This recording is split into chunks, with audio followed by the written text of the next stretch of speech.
Singapore, the Green Eden, designed for the future. An invitation to an engineering marvel.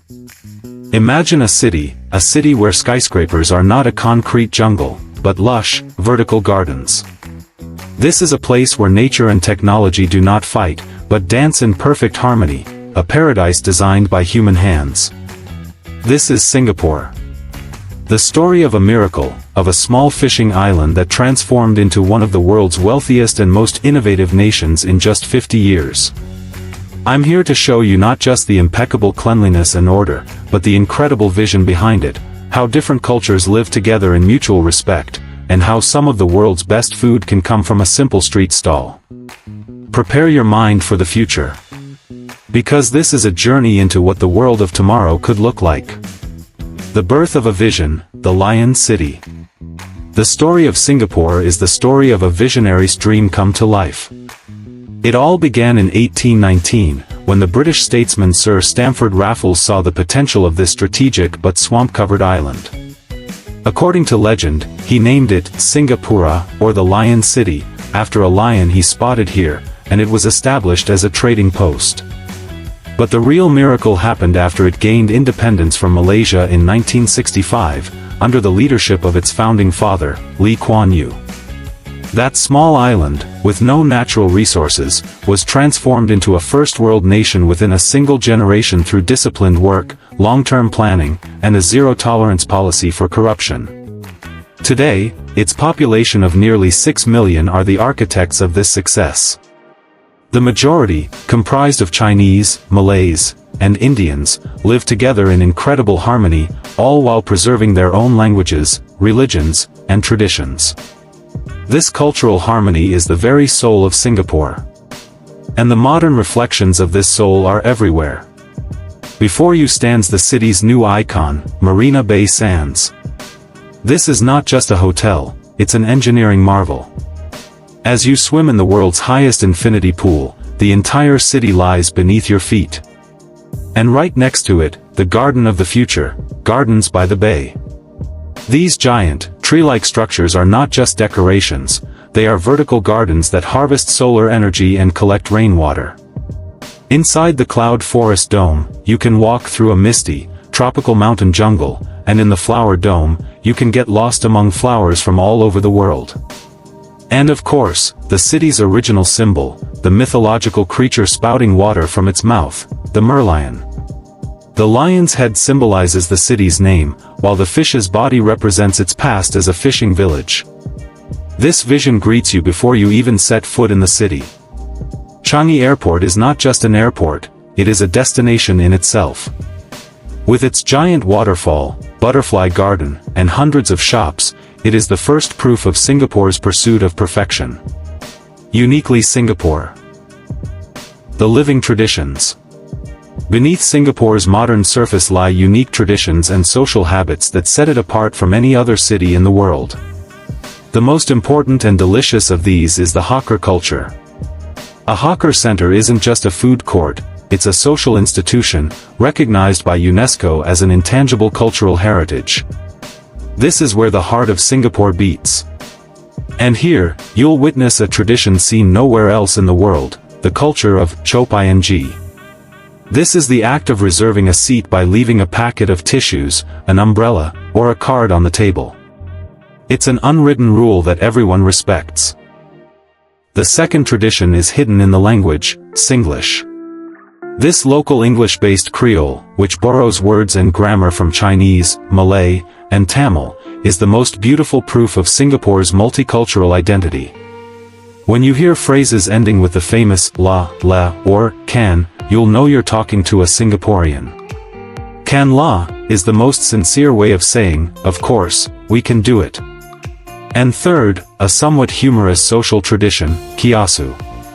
This word, from Malay, means fear of losing out.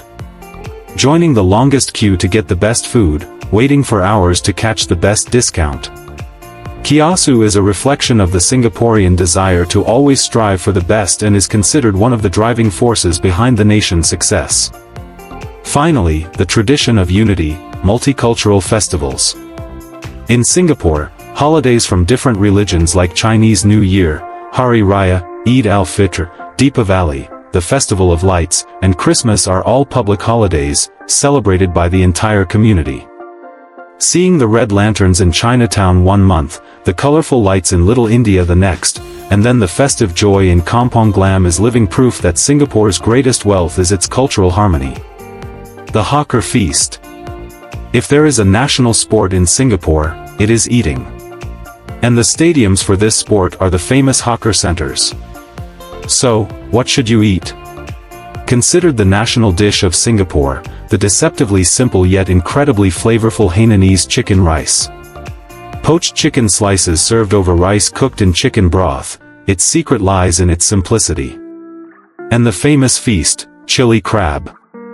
A giant crab served in a sweet and spicy tomato-based sauce, a gloriously messy but unforgettable experience you have to eat with your hands.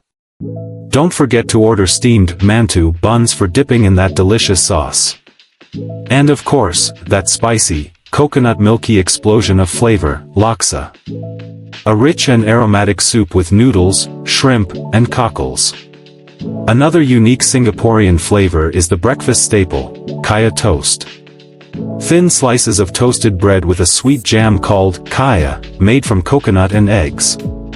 It's served with soft-boiled eggs with a dash of dark soy sauce and white pepper. This combination is the most delicious way to start the day. Crown this feast with the country's national cocktail. Go to the Long Bar at the historic Raffles Hotel and taste the Singapore sling in its birthplace. Navigating paradise, golden tips. How will your journey to this flawless city begin?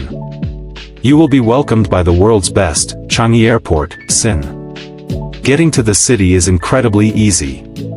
The clean, safe, and air-conditioned MRT, Mass Rapid Transit, metro system will take you to almost every corner of the city.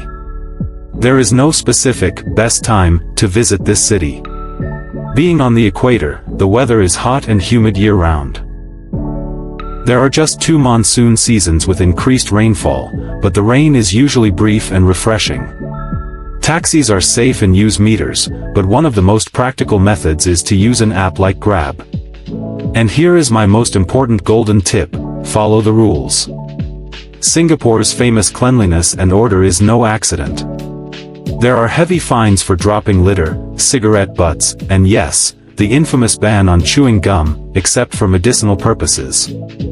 These rules might seem strict at first, but after a few hours, you'll appreciate the clean, safe, and peaceful environment this discipline creates. And one final tip: don't miss one of Singapore's most beautiful and free shows. Every evening, the light and sound shows at the Supertree Grove in Gardens by the Bay and on the water in front of Marina Bay Sands are proof of the city's generous entertainment offerings. A rehearsal for the future. Yes, this is Singapore.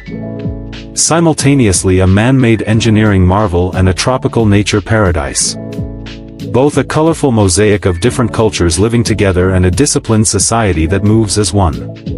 Singapore doesn't just offer you places to see, it offers you an idea, an inspiration. It is living proof of what human intelligence, vision, and the will to work together can achieve. When you leave this city, you're left not just with photographs, but with a question: should the future look like this? Because visiting Singapore is like attending a rehearsal for the future. So, are you ready to witness this future?